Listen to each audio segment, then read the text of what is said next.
Саламатсыңдар ма балалар? Бүгін бізде әдебиеттік оқу пәні бойынша 3-ші сыныптың 65-ші сабағы. Сабағымыздың тақырыбы қазақтың бас ақыны. Ендеше сабағымызды бастайық. Бірінші тапсырма түсініп оқы. Берілген үлгі бойынша жауап бер. Қазақтың бас ақыны Абай, шын аты Ибраһим Құнанбаев. Одан асқан біз білетін ақын болған жоқ. Сөздің шырайлы, ажарлы болуына ойдың шеберлігі керек. Ұнамды, орынды болуына шыншылдық керек. Мағыналы, маңызды болуына білім керек. Абайда осы үшеуі де болған. Ахмет Байтұрсынұлы. Бұрыннан білемін. 1845 жылы Семей өңірінде дүниеге келген. Оның 45 қара сөзі бар. Әжесі Зере, анасы Ұлжан екенін білемін. Шын аты Ибраһим. Жаңа мәлімет: ұнамды, орынды болуына шыншылдық керек. Мағыналы, маңызды болуына білім керек. Абайда осы үшеуі де болған. Осы жаңа мәліметті білдім. Келесі тапсырма. Мәтінді түсініп оқы. Бала Абай. Биыл Абайдың жасы 13-ке толған еді. Бойы өске, қол-аяғы ұзарған. Ол атқа мініп жүруге жаралғанымен үйде көп шықпайды. Өзге балалардың гөрі басқа бір ермек бөлек дос тапты. Онысы әжесі, одан қала берсе шешесі. Абай биыл ғана анық байқағандай, мұның әжесі біртүрлі әңгімеші екен. Қызық сөйлейді. Әңгімесін дәмді ғып қызықтырып айтады. Бірде Абай сырқаттанып жатып әжесінен әңгіме айтуын сұраған. Сонда әжесі ойланып отырып: болдыр күн өткен, бұрынғыда кім өткен, деп кішкене тақпақтап бастап еді. Абай соны ұғып қалыпты.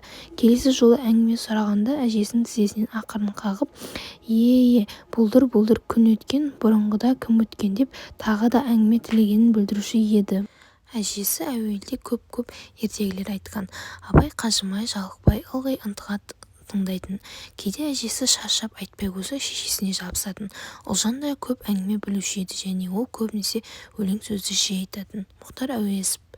Үшінші тапсырма. Түсініп оқы. Мәтіннің автор туралы әңгімеле. Мұхтар Әуезов жазушы, ғалым. Мұхтар Әуезов 1897 жылы дүниеге келіп, 1961 жылы дүниеден озды.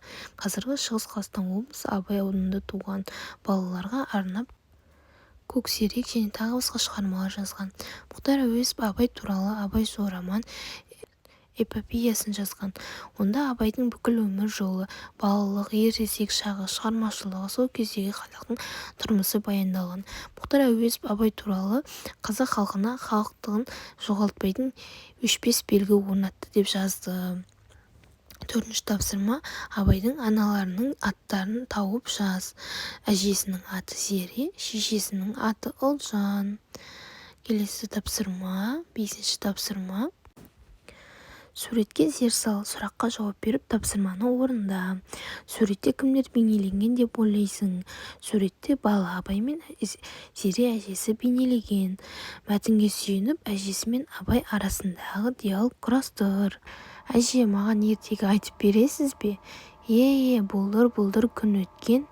Әже, көп әңгіме, ертегі білу үшін не істеу керек? Көп оқып білімді болу керек. Келесі 6-шы тапсырма. Мәтін бойынша берілген сұрақтарға жауап беріп, сөз жұмбақты шеш. Мәтін қалай аталады? Бала Абай. Абайдың жасы 13-ке толған еді. Бала Абайдың. Үшінші. Абайдың әжесі әңгімесін қалай бастап еді? Тақпақтап.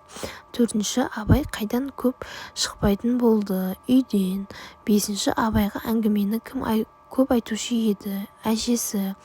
Алтыншы. Биыл әсіресе Абайдың бойы өскен.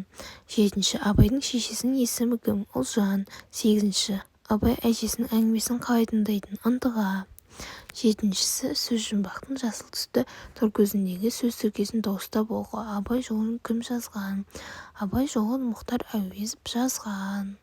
Осымен сабақ аяқталды. Сау болыңдар.